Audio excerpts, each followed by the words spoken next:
예, 안녕하십니까. 저는 가톨릭대학교 서울성모병원 혈액병원에 있는 윤재호라고 합니다.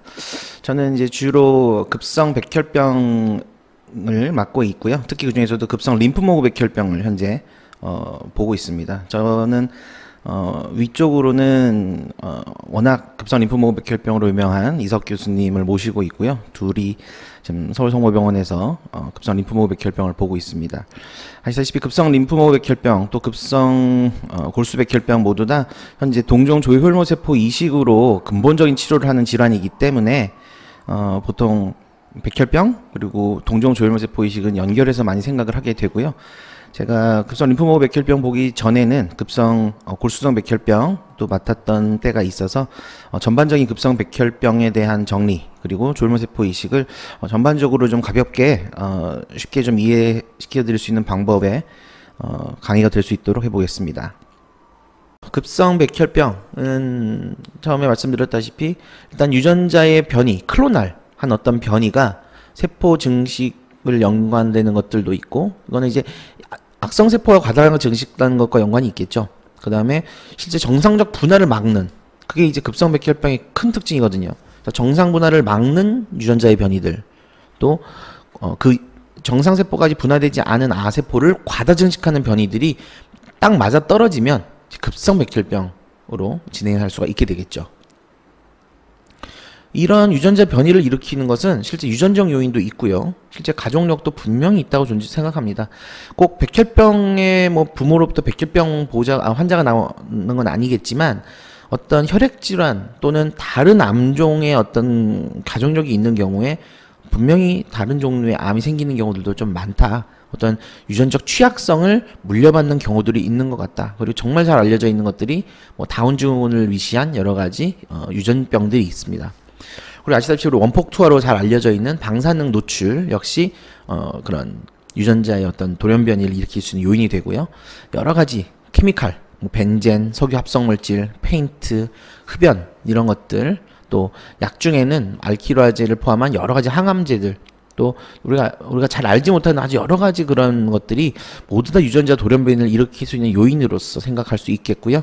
그렇기 때문에 이제 이런 것들이 언제 어디서 어떻게 노출되었는지, 그리고 또 한 번만의 노출로서 이런 병이 생기는 것이 절대 아니기 때문에 원인을 딱 찾아내서 예방할 수 있는 것이 아닙니다. 우리가 흔히 위암, 간암 등등 보면 술을 안 마셔야 된다, 탄 음식 먹으면 안 된다, 이런 것들은 실제 환자도 많지만 그런 것들이 어느 정도 요인에 알려져 있는 부분들이 실제 많은 포퓰레이션에서 확인이 됐기 때문이고요.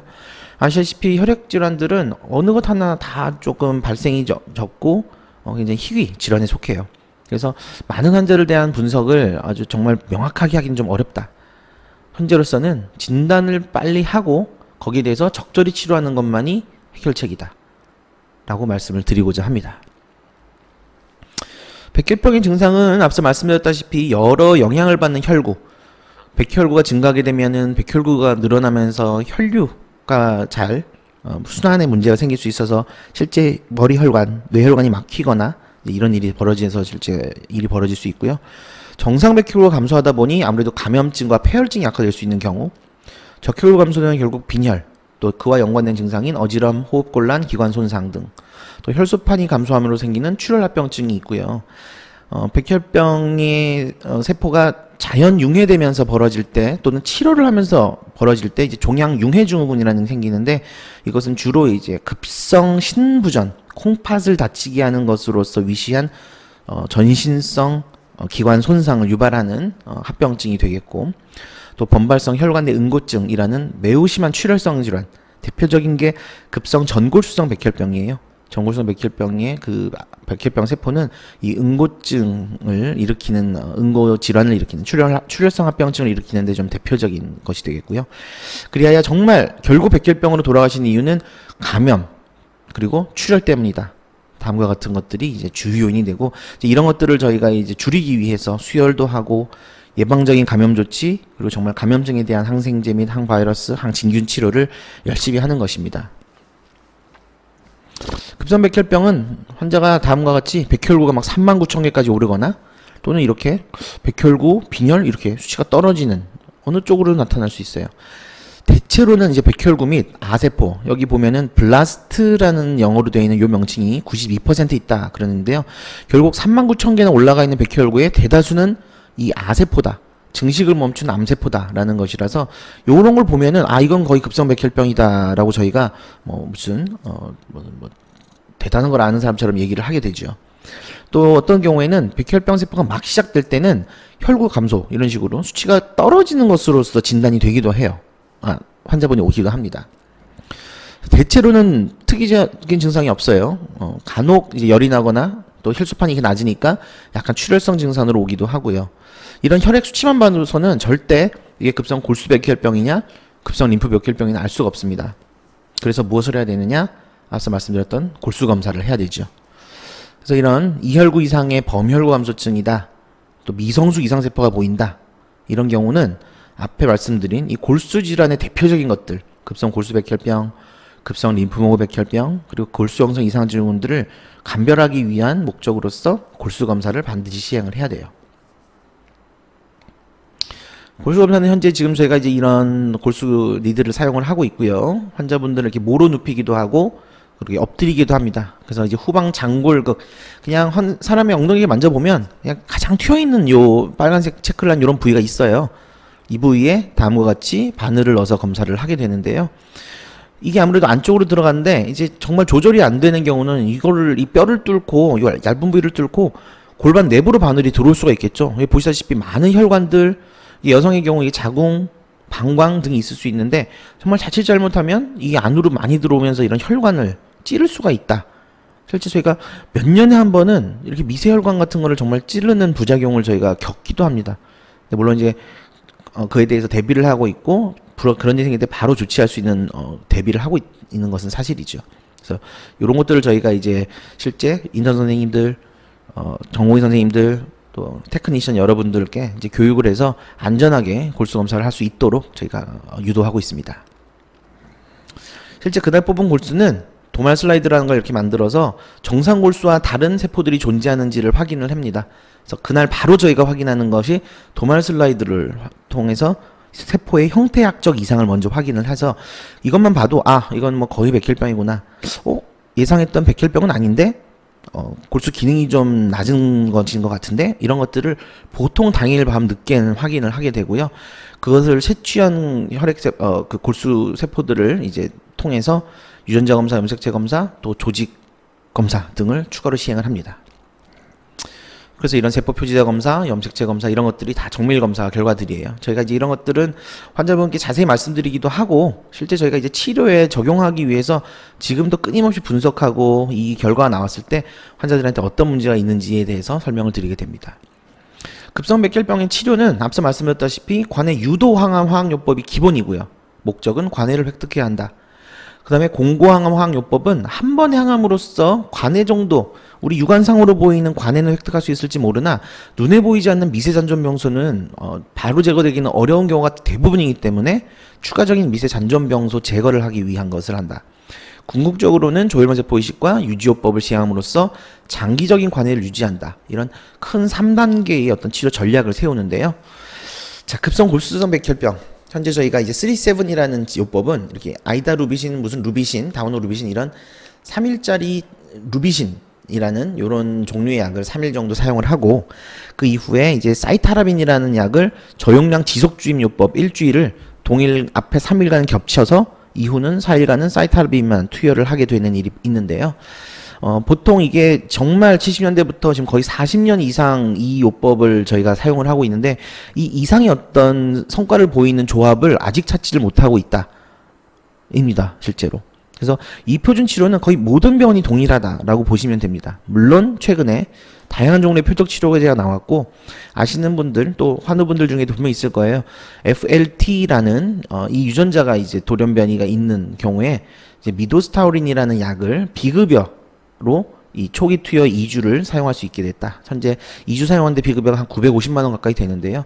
현재 국내에서 일단 허가가 되어 사용되고 돼 있고 언제 이제 급여로 들어오게 될지는 저희가 지금 기다리고 있습니다. 또 CD33이라는 특정 세포 표지자 양성의 경우는 잼투주마브 오조가미신이라는 약을 사용해서 표적 치료제를 하는 것도 현재 가이드라인은 나와 있으나 아직 우리나라에서는 사용을 할 수는 없는 상황입니다. 그래서 이제 공광암 요법을 이어서 하는데요. 이제 고용량 시타라빈이라는 걸 쓰기도 하고, 앞에 썼던 이런 이다루비신, 마이토산트론 계열의 약을 역시 3일, 또 중간 용량의 시타라빈을 5일을 사용함으로써 공고항암을 2번 정도 진행하기도 하고요. 앞서 썼던 미도스타우린은 이후에도 보통 공고항암 때도 이제 이렇게 사용을 부차적으로 하는 것을 가이드라인에서도 하고 있고, 우리나라에서도 현재 비급여지만 이제 사용을 하고 있습니다. 이후에 이제 조혈면세포 이식을 통해서 장기적인 관해를 유지하고자 하는 목표를 달성합니다. 급성 골수백혈병의 이제 치료 중에 앞서 말씀드린 그런 3-7이라는 표준요법을 하기 어려운 고령 혹은 합병증을 많이 가진 환자가 있어요. 이런 분들에게 현재 지금 사용할 수 있는 대표적인 약제가 이 벤클락스라는 먹는 약과 저메틸화제를 이용해서 정말 큰 합병증과 정말 무균실에 들어가면서까지 문제를 좀 덜 일으킬 수 있는 이런 조합으로서 현재 지금 치료가 가능하게 되었고요. 실제 벤클락스 약은 기존에 사용했던 시타라빈을 저용량을 사용함으로써 환자에게 독성을 줄여서 사용할 수 있게 되는 이제 이런 요법이 현재 사용되고 있습니다. 이 벤클락스 말고도 현재 그냥 저용량 시타라빈이나 저메틸화제 단독 요법으로도 치료를 시행할 수는 시행할 수 있으니 이런 부분은 이제 주치의분들과 상의해서 내가 실제 지금 이런 환자에 속해서 이런 것들을 사용하고 있는 것인지, 또는 새로운 임상 시험이 또 있지는 않은지 이런 것들을 상의해 보실 필요가 있을 것입니다. 이렇게 고령이나 합병증이 있어서 표준 항암이 어려서 요런 어떤 항암 강도를 낮춘 요런 저강도 치료를 하게 되는 환자는 공고항암 화학 요법 역시 동일한 요법으로 반복해서 투여하는 것을 원칙으로 하고 있고요. 이제 이런 약제를 투여함으로써 컨디션이 굉장히 좋아지는 경우는 조혈모세포 이식으로 넘어가는 환자들도 있습니다. 있고요. 결과적 목표는 장기적인 관해를 유지하는 것이겠죠. 급성 골수백혈병은 보시다시피 이건 우리나라 데이터는 아니지만 나이가 증가함에 따라서 막 올라가서 실제 가장 많이 생기는 연령대는 한 70대 연령이라고 실제 돼 있고요. 5년 생존율을 봤을 때는 확실히 한 40대까지 젊은 분들이 최근 이 마지막 보라색 라인이 이제 1997년에서 2005년 정도의 기록인데, 거의 한 40대 미만은 한 60-70% 가까이 이상의 환자가 5년 이상 생존, 거의 완치를 획득한다, 이런 것들을 저희가 알게 됐죠. 하지만 실제 60세 이상의 환자에서는 사실 20% 이상의 치료 성적을 거두기가 예나 지금이나 크게 달라지지를 않고 있습니다. 그래서 앞서 말씀드린 벤클락스나 데시타빈, 아자사이티딘 이런 약들의 저메틸화제의 조합 치료로서 이 고연령대의 치료 성적을 어떻게든 위로 끌어올리는 노력을 하고자 함이 저에게는 굉장히 중요한 이제 주제입니다. 이 전골수백혈병 환자분들이 계세요. 굉장히 특별한 형태의 급성 골수백혈병이고요. 염색체 전이 중에 특히 15번, 17번 유전자의 변이를 가진 경우를 저희가 요 백혈병의 진단 기준으로 삼습니다. 요 전이 된 염색체 유전자에서는 요 PML 라라라는 퓨전 단백질이 형성이 되게 되고요. 요 단백질이 이제 백혈병 세포를 일으키는 분화의 중단을 일으키는 이제 대표적인 이제 유전자가 되어서 주로 이제 전골수구 상태에서 멈춘 세포가 과다 증식한다 이 부분이고요. 보통 전체 골수백혈병의 이제 10%, 실제 저희 가톨릭 혈액병원에서는 11.7%로 저희가 이제 기록을 확인한 바 있는데, 대표적인 문제는 이 과다한 출혈 경향성을 특징으로 한다는 것을 좀 기억하셔야 될 것 같습니다. 다른 타입보다 특히 백혈구 숫자가 조금만 높아도 출혈 경향성이 대단히 높은 것으로 되어 있어서 특히 초기 치료하는 중에도 사망하는 경우들이 많습니다. 근데 그럼에도 불구하고 높은 초기 사망률을 제외하면 관해 획득 후 재발률이 가장 낮아서 가장 좋은 예후 그룹으로도 분류되긴 합니다. 제가 실제 환자분들께는 정말 불행 중 다행일 수 있습니다 라는 말씀을 드립니다. 단 초기 치료가 대단히 위험하니 정말 노력해야 된다, 정말 주의해야 된다, 이제 그런 말씀을 많이 드리게 됩니다. 이 타입은 이 경구분화 유도제를 사용하는 아주 특이한 점이 있어서 베사노이드, 비소는 경구제제는 아니고요. 이제 경구 베사노이드는 거의 이 병이 의심되면 무조건 투여하는 약이 되겠고, 이제 비소가 유사한 목적으로서 사용되는 약이 되겠습니다. 보시다시피 요 가장 위에 해당되는 우리 가톨릭 혈액병원의 검사 결과에서도 15, 17번을 가진 요 타입이 거의 한 81%의 치료 성적을 나타내요. 어떤 타입의 다른 급성골수 백혈병보다 높은 치료 성적을 자랑하고 있죠. 자, 다음은 이제 급성 림프모그 백혈병입니다. 급성 림프모그 백혈병은 바로 좀 전에 본 급성 골수구 백혈병과는 발생률이 좀 차이가 있습니다. 마찬가지로 한 70, 80대에서 많은 수가 늘어나는 건 있으나 보시다시피 20세 미만의 아이에서 굉장히 많아요. 그래서 실제 보통 소아백혈병이다 그러면 거의 이런 급성 림프모그 백혈병을 말하는 경우가 많다. 좀 특이한 이런 발생 분포를 보인다라는 것을 참고로 알고 계시면 좋을 것 같습니다. 하지만 문제는 이런 소아백혈병은 치료가 너무 잘 됩니다. 현재로서는 거의 한 8, 90% 이상이 항암만으로도 완치가 가능하다 라고 보고 있고요. 하지만 이 성인 백혈병은 거의 한 35세, 40세 이상의 여기에 해당되는 성인 백혈병은 실제 소아와는 어떤 예후가 너무너무 다르다. 그래서 앞서 보여드렸던 급성 림프모그 백혈병과 급성 골수 백혈병과 거의 유사하다라고 봐도 되겠습니다. 대한민국의 급성 림프모그 백혈병의 역사는 빈크리스틴, 스테로이드, 다우노르비신의 기반 치료가 거의 한 70년대, 80년대 이루어졌었고요. 83년도 3월에 저희 가톨릭 혈액병원에서 처음으로 동종조혈모세포 이식을 시행했는데 그 대상이 급성 림프모그 백혈병 환자분이었어요. 남성분이었었고요. 2000년도 9월부터 이제 필라델피아 염색체가 양성인 급성 림프모그 백혈병에서 글리백을 처음으로 사용을 하였고요. 현재는 주로 이제 하이퍼 CVAD라는 이제 1992년도에 이제 MD 앤더슨 센터에서 개발한 약제를 쓰고 있고, 저희 가톨릭 혈액병원은 현재 이 하이퍼 CVAD를 기반으로 한 저희가 약간 이거를 강화한 요법으로서 치료를 하고 있고, VPD라는 굉장히 고전적인 치료, 특히 로이나제라는 효소 항암 치료를 기반으로 하는 이 치료제 역시 다양한 기관에서 사용을 하고 있습니다. 관해후의 표준 치료는 역시 급성 골수백혈병에서 보여드렸다시피 동종조혈모세포 이식을 원칙으로 하고 있고요.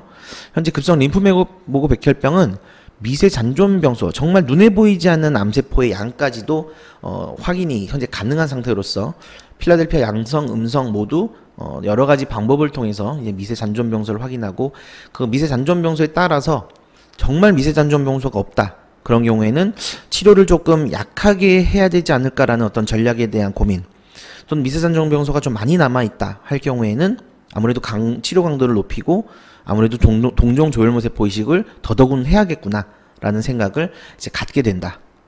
그것이 이제 대원칙임을 말씀드리고자 합니다.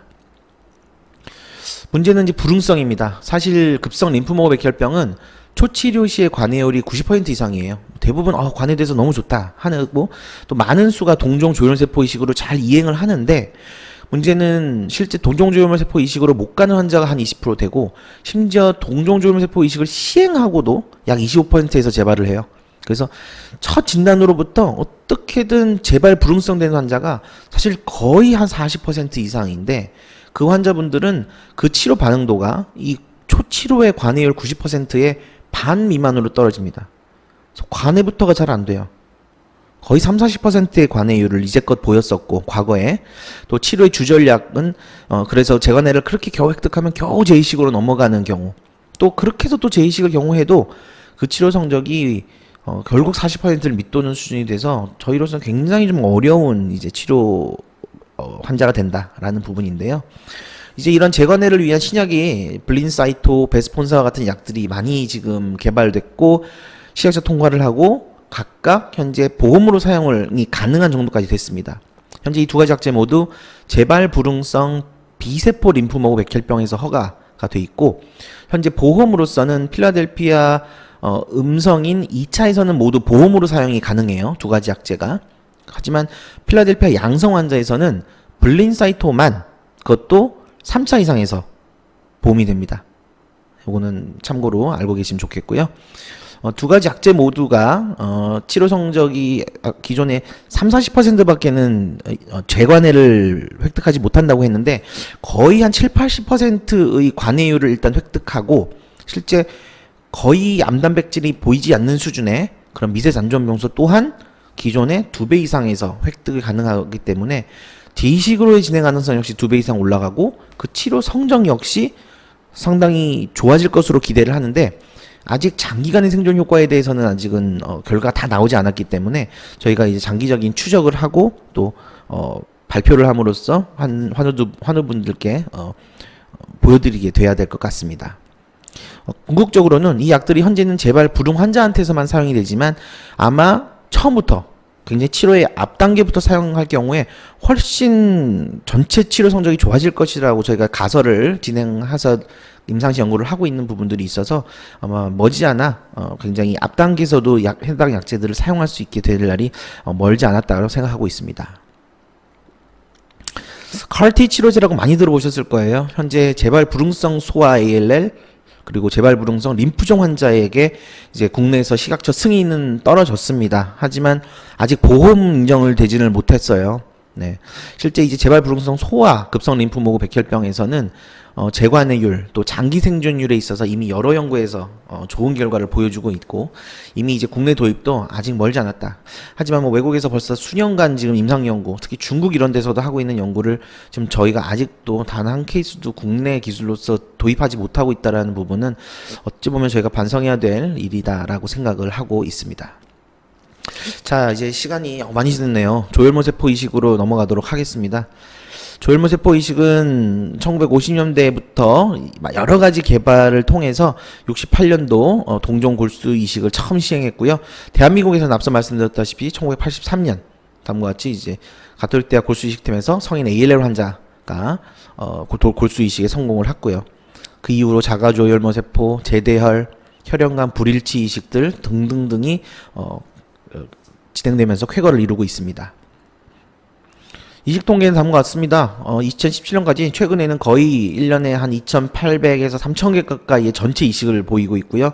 그 중에 동종조혈모세포 이식이 한 1,500건, 자가조혈모세포 이식이 약 1,200건이 있고요.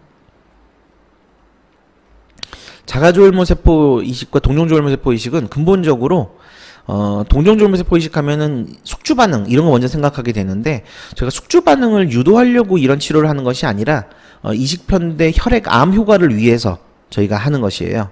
그래서 남의 이식세포를 넣어서 항암 효과를 노리고자 함이죠. 자가조혈모세포 이식은 이식편대 숙주 반응도 없습니다. 즉 이식편대 혈액암 효과도 없어요. 그렇다면 왜 하느냐? 고용량 항암요법을 시행하기 위해서요. 정말 강하게 항암 치료를 하면은 암세포가 죽을 것이라는 건 저희가 아는데 문제는 너무 강하게 하면 환자가 정말 죽을 수도 있겠죠. 그렇기 때문에 어느 정도 선에서 강하게 하고 그때 이제 골수가 완전히 파괴되어 있는 상태에서 어떤 그런 회복을 하기 위한 수단으로서 하는 것이다. 이게 이제 결론이 될 거예요. 그래서 자가이식에 해당되는 개념으로서는 고강도 항암 화학요법 후 환자의 회복을 도모하기 위해서 하는 것이다. 대표적으로 이런 질환에서 하고 있는 것이고 다른 면역 체계를 통해서 이식편대 종양 효과를 가지고자 한다. 이게 이제 주로 이제 급성 백혈병이나 골수 형성 이상 증후군과 같은 미성숙 세포 질환을 대상으로 하는 치료 방법이 되겠습니다. 또 대표적으로 뭐 골수 부전 또 이런 시클스 아니미아 같은 유전성 골수 질환 환자에서도 이런 손상 조혈 기능을 회복하기 위해서 조혈모세포 이식을 할 수 있어요. 조혈모세포 이식은 자가이식, 동종이식 앞서서 말씀드렸다시피 나뉘고요. 조혈 모세포가 골수냐 혈액이냐 제대혈이냐에 따라서 나뉠 수가 있고 전처지 강도에 따라서 골수를 전혀 건드리지 않는 선에서 아주 약하게 하는 경우 골수 비파괴, 또 골수를 아주 강하게 파괴하는 또 저강도, 저독성 다음과 같은 것들을 환자분의 질환과 또 환자분의 어떤 컨디션 여러 가지 또 나이 여러 가지를 고려해서 저희가 진행을 결정을 하게 됩니다. 조혈모세포 이식은 이식 전처치를 통해서 골수를 파괴시키고요. 환자의 골수를 가능한 한 파괴시키고 그다음에 건강 공여자로부터 조혈모세포를 채집한 후에 조혈모세포를 주입을 합니다. 그래서 면역 반응을 억제하기 위한 여러 가지 조치를 동시에 진행을 하게 됩니다. 전처치는 그래서 환자, 이식을 받는 사람의 일단 면역 상태를 억제해야 공여자의 세포가 충분히 안정적으로 들어와서 생착을 할 수 있기 때문에 하게 되고요. 그 다음에 이제 조혈모세포의 주입 후 성장을 위한 생착 공간을 마련하기 위해서도 하고요. 또 잔존한 암세포를 조금 더 죽이고자 시행을 하기도 합니다. 실제 이 말이 이식 전처치지 결국 다음과 같은 항암제와 방사선 치료를 기반으로 하고 있다라고 알고 계시면 되겠습니다. 사실 처음에 동종 조혈모 세포 이식은 환자의 이식 면역 세포를 어느 정도 이거를 제어해야 될지 저희가 감이 없었기 때문에 대단히 강하게 면역을 저하시켰었어요. 그러다 보니 아무래도 환자분들이 정말 그 전처치 강도에 못 이겨서 정말 폐혈증이나 이런 걸로 사망하는 환자들이 과거에는 정말 많았다면 최근에는 그렇게까지 강하게 하지 않아도 환자의 면역 체계를 적절히만 제어한다면 생착하는 데는 문제가 없더라. 그래서 생착만 되면 분명히 이식편대 백혈병 효과가 나타날 테니까 굳이 전처치의 항암 강도를 너무 강하게 하면서까지 암세포를 제거하기보다는 어느 정도 질병의 상태가 양호한 사람의 경우나 또는 환자의 컨디션이 안 좋은 경우는 전처치의 강도를 조금 줄여서 치료해도 충분히 좋겠다. 대신 아무래도 저강도 치료다 보니 재발이 조금 더 많지 않겠는가? 그래서 재발을 예방하기 위한 예방적인 유지요법이나 추가적인 치료에 대해서는 항상 우리가 염두에 둬야 한다. 이것이 저강도 전처치의 주전제가 되겠습니다. 주요 요법은 요 플루다라빈이라는 약제가 이제 주로 그런 면역 문제를 일으키는 림프구의 계통을 좀 많이 제어를 할 수 있는 것으로 되어 있어서 요 플루다라빈이라는 약제를 기반으로 해서 다른 알킬 화제를 조합한 요법으로서 저희가 저강도 전처치를 많이 해요. 그래서 저강도 전처치는 앞서 말씀드린 그런 이식편대 종양 효과를 기대하기 위한 것이고 고령 또는 만성 질환을 동반한 허약한 환자에서도 이식을 시행하게 할 수 있는 이제 좋은 어떤 원칙이 되었다라는 것을 알 수 있겠고 실제 조혈모세포 이식의 성적이 전혀 떨어지지 않았다라는 것도 이미 저희가 확인한 바가 있습니다. 그래서 약한 전처치에 대해서 좀 걱정하시는 환자분들이 있으나 전혀 그렇지 않다라는 부분을 말씀드리고 저희가 또 그런 부분을 다 염두에 두고 진행하는 것이니 주치의와의 잘 논의를 통해서 진행하시면 되겠습니다. 공여자는 고전적으로 이 주조직 적합 항원과 여러가지 나이, 성별, 혈액형 등을 다 따져요. 전통적인 1차 공여자는 주조직 적합 항원이 일치하는 형제와 타인이 우선이고요. 문제는 질환 특성에 따라서 응급 이식이 필요한 경우 그리고 다출산 경험이 있어서 동종 면역 반응이 있을 수 있는 여러가지 공여자들을 제외해야 되는 상황이 벌어진다면 대체 공여자가 급하게 필요할 수가 있게 되겠죠. 또 재발한 경우에 기존 공여자를 사용할 수 없다는 부분들도 있고요. 그래서 현재 이용되고 있는 대체 공여자는 주조직 적합 항원이 불일치하는 타인, 또 가족 간 불일치, 주로 부모 자식 간이고 형제 간에도 반 이상만 맞으면 저희가 이제 가족 간 불일치의 대상으로 합니다. 그리고 제대혈 등이 대체 공여자로서 알려져 있고요. 현재 보시다시피 이 가족 간 불일치, 대체 공여자로서의 가족 간 불일치가 다른 어떠한 고전적인 공여자보다 이렇게 엄청난 속도로 그 비율이 늘어나고 있다라는 부분을 말씀드릴 수 있겠습니다. 적절한 어떤 불일치 공여자의 경우는 젊은 남성이 좀 유리하다라는 것을 큰 특징으로 하고 있어요. 그래서 아들한테, 남동생 또는 형, 오빠한테, 아버지에게, 그리고 마지막으로 누나, 언니, 여동생, 어머니, 보통 이런 식으로 찾는데 이게 절대적 기준은 아닙니다. 이제 어떤 몇몇 연구에서 이런 결과가 나왔다 뿐이고요. 제대혈의 경우는 조혈모 세포의 양과 질이 굉장히 중요하다. 한 개 제대혈이 부족할 경우에는 저희 경우 같은 경우는 이제 두 개를 사용해서 이제 더블 코드, 두 가지 제대혈을 이용해서 사용하는 조치를 하기도 해요. 가족 간 우리 병원 데이터인데요. 가족 간 불일치 경우 요 메뉴에 있는 빨간색에 해당되는 부분인데 실제 생존율에 있어서 기존의 어떤 공여자보다 전혀 뒤떨어지지 않고 오히려 조금 좋은 양상도 보이는 것을 저희가 이미 알고 있기 때문에 그래서 앞서 보여드렸다시피 가족 간 불일치의 비율이 많이 늘어나고 있는 배경이 될 수 있다라고 말씀드릴 수 있습니다. 대체 공여자로서 제대혈도 마찬가지입니다. 조기 생착이 늦어서 초기 사망률이 과거에는 굉장히 많았었는데 현재는 표준 공여자에 비해서 장기적인 합병증은 오히려 적고 생존율은 유사한 굉장히 장점을 가지고 있는, 여기서도 그림에서 빨간색 가장 위에 생존율을 보이고 있는 것이 제대혈 이식이 되겠어요. 그래서 대체 공여자에 대한 두려움도 저희는 걱정하지 마시라고 많이 말씀을 드립니다. 이건 굉장히 복잡한 그림이라 사실 저희 늘 생각은 안 했는데요. 요 내용 때문에 그렇습니다. 중요한 거는 T림프구다. 그리고 그 주조직 적합 항원이 반 이상은 일치해야 환자에게 들어온 이식세포가 몸에서 적응해서 재생될 수 있다. 그 부분을 조금 말씀드리고자 하는 내용이라서 돌려서 보실 수 있으면 한번 쭉 읽어보시면 좋을 것 같고요. 문제는 이 조직 적합 항원과 그 T 림프구의 어떤 그런 존재, 또 T 림프구에서 이어 나타나는 B 림프구 등이 이런 급성, 만성 이식편대 숙주 반응을 일으키는 원인이기 때문이에요.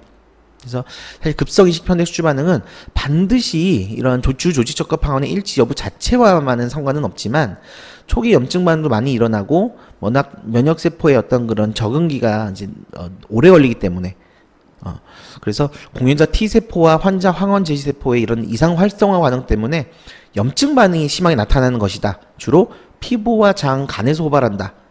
라고 간단히 정리할 수 있겠고요. 만성 이식편대 숙주 반응은 이제 이런 기존의 어떤 그런 치료 반응이나 감염증들 때문에 원래 흉선에서 이런 림프가 자라나야 되는데 흉선에 어떤 문제가 되거나 이러면은 앞서 말씀드린 내용, 앞서 있었던 슬라이드에 있었던 것들 중에 적절하게 내 몸에 반응하는 자가 반응을 하는 내 몸을 적으로 공격하는 그런 면역 반응이 있는 애들은 원래 제거가 돼야 되는데 이런 것들을 계속 인지하게 하는 활동이 나타난다. 그래서 자가 항원에 반응하는 T세포나 B세포가 이런 장기적인 그런 만성 숙주 반응을 일으켜서 우리가 흔히 아는 뭐 피부경화증 또는 루푸스와 같은 데 나타나는 자가면역 질환 양상의 전신적 질환으로 발전해서 실제 관절염 같은 거 호소하거나 이런 분들도 충분히 원인이 되는 것으로서 우리가 설명을 드릴 수가 있게 됩니다. 그래서 이런 T세포를 제거하기 위해서 항T 림프구 글로불린, 맙캄파스라고 불리는 알람투즈맙, 또 T세포를 좀 인위적으로 좀 제거하는 조혈모 세포를 시행하는 등 여러 가지를 저희가 이제 그 이식편대 숙주 반응을 예방하기 위해서 T세포를 제거하는 방법으로서 사용을 하고 있고요. 또 장기적으로는 칼시뉴린 이미터, 주로 이런 아시죠? 산디문, 사이폴, 타크로벨 등으로 불리는 이제 요런 약제들, 또 MMF, 마이렙트라고 불리는 요런 마이코페놀레이드 모페틸, 또 코르티코스테로이드, 스테로이드, 이제 이런 약제들이 모두 다 그 림프구들의 어떤 활동을 제한하는 것으로서 여러 가지 위의 것들이 조합되어서 사용이 되고 있습니다. 면역억제제는 다음과 같은 부작용이 있어서 성인병에 해당되는 이런 혈압, 혈당, 고지혈증을 악화시키는 요인이 됩니다. 또 신장 기능, 간 기능에도 영향을 주게 되고요. 또 MF 같은 경우에는 혈구 감소나 점막 궤양 및 설사의 원인이 되기도 해서 이런 것들이 있을 경우는 저희가 이제 마이렙트라는 약을 좀 줄이기도 하고 끊기도 합니다. 또 특히 아까 말씀드린 산디문, 사이클로스포린이나 타크롤리무스 같은 약은 다모증, 소양감, 생리불순 등의 어떤 이런 호르몬 관련 부작용을 일으키는 원인이 되기도 합니다.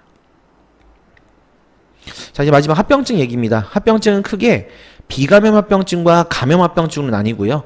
감염 합병증은 이미 환자분들도 많이 아셔서 조금 간단히 짚는 거에서 생략을 하고, 비감염 합병증에 주로 이식세포에 해당되는 앞서 말씀드린 그런 면역학적 합병증, 숙주 반응에 주로 해당되는 내용이고요. 그 다음에 이제 전처치와 관련된 독성 합병증, 이런 점막염, 출혈 방광염, 이거는 사실은 밑에 감염합병증에도 원인이 되기도 하는데 실제 이런 독성합병증으로도 나타날 수 있고요. 간문맥 폐쇄병증이라는 게 사실 굉장히 저희한테는 좀 성가시고도 또 굉장히 위험한 합병증이라서 저희가 굉장히 관심을 많이 갖고 있고, 좀 드물게 혈전성 미세혈관병증이 출혈성 방광염 등과 함께 나타나는 경우들도 많이 보게 됩니다. 자, 비감염성 면역합병증 급만성 숙주 반응, 피부 숙주 반응이 이렇게 나타날 수 있어요. 29 초기에 호발하고 두드러기 증상과 가려움증으로 많이 나타난다. 넓이가 어떠냐에 따라 병기가 결정되고요. 주로 로션을 많이 쓰고 연고도 많이 쓰고, 주로 이제 스테로이드를 체중당 1에서 2 정도까지 고용량을 사용함으로써 그런 초기의 어떤 T 림프구의 활동으로 인한 숙주 반응을 저희가 제어하고자 합니다. 대개는 1, 2주 이내에 좋아져야 되지만 2주까지 안 좋아지면 기본적으로 불응성 숙주 반응이라고 정의하고 2차 치료를 고려하게 되어 있습니다. 급성 장숙주 반응 역시 대표적인 초기 부작용이고, 원인 모르는 지속성 구역구토, 또 설사, 이런 것들이 감염성 설사가 아닌 경우는 거의 이식 초기는 저희가 숙주 반응 때문이다라고 설명을 드려요. 횟수와 양에 따라 그 병기가 결정되고요. 기본적으로 금식과 충분한 수행요법을 대원칙으로 하고, 마찬가지로 고용량의 스테로이드 주사로서 주치료를 하게 됩니다. 사용하고 있던 면역억제제를 유지하고, 조직 검사를 함으로써 다른 감염성 설사를 배제하는 것을 원칙으로 하고 있고요. 마찬가지로 1, 2주 내에 좋아져야 하지만 2주 내에 좋아지지 않는다면 불응성 숙주 반응으로서 2차 치료를 고려해야 되는 대상이 됩니다. 만성 피부입니다. 만성 피부는 아까 보여드렸던 급성과는 조금 달리 이런 이끼가 낀 모양새, 또 이런 경화성 피부 병변들, 또 이런 그물형으로 좀 특징적인 이런 특징을 나타내는 모습을 띄어서 저희가 시각만으로도 진단이 가능한 것이고요. 만성 숙주 반응 역시 저희가 이게 해서 이 안쪽 실제 거울로 좀 보시라고 하는데요.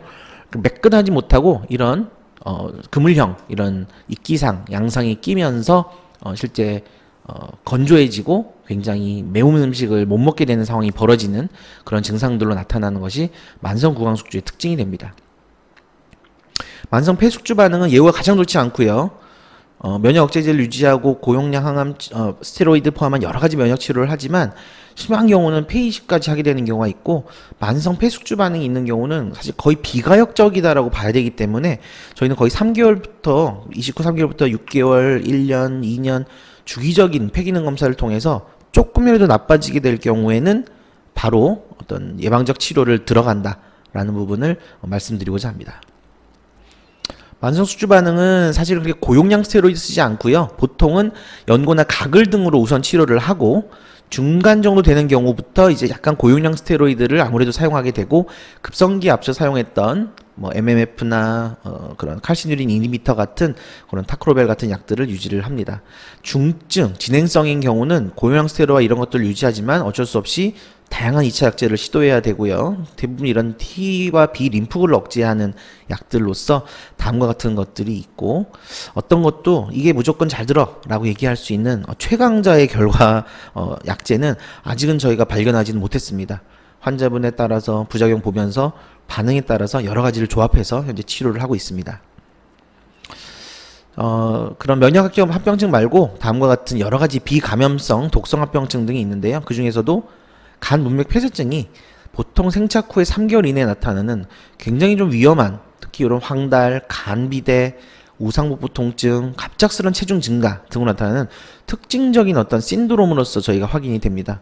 이 병은 현재 데피텔리오라는 과거에는 너무 비싸서 정말 쓰기 어려웠던 약이 현재 중증 가뭄의 폐쇄증이 예상되는 환자, 또 일정 기준을 만족하는 경우 보험으로 사용할 수 있게 된 약제로서 저에게 나타나서 정말 환자분들에게는 희망이 되는 약으로서 소개되고 있습니다. 제 마지막 슬라이드입니다. 정말 긴 시간 많이 잘 들어주셔서 감사드리고요. 기본적으로서 아직 혈액암, 혈액질환, 또 자가면역질환 이런 등의 치료로서 조혈모 세포 이식의 역할은 명확하다라고 말씀드리고자 합니다. 자가이식과 동종이식의 이런 차이에 대해서 좀 말씀을 드렸고요.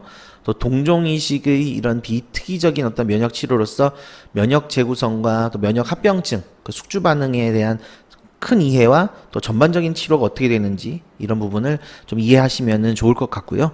이제 향후 굉장히 다양한 표적 치료제의 항원 특이 면역 치료가 오고 있기 때문에 이런 합병증들을 감당하면서 해야 되는 조혈모 세포 이식의 경우는 조금 어떻게 보면은 많이 지양되고 줄어들 수 있는 치료법으로서 사실 저희 연구진들은 바라보고 있습니다. 물론 없어질 치료법은 아니겠지만 지금처럼 모든 환자, 거의 대부분의 백혈병 환자를 이런 동종 조혈모 세포 이식으로 치료하는 날은 머지않아 조금 줄어들지 않을까라고 생각하고 있습니다.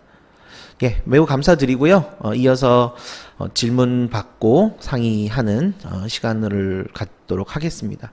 정말 감사드립니다.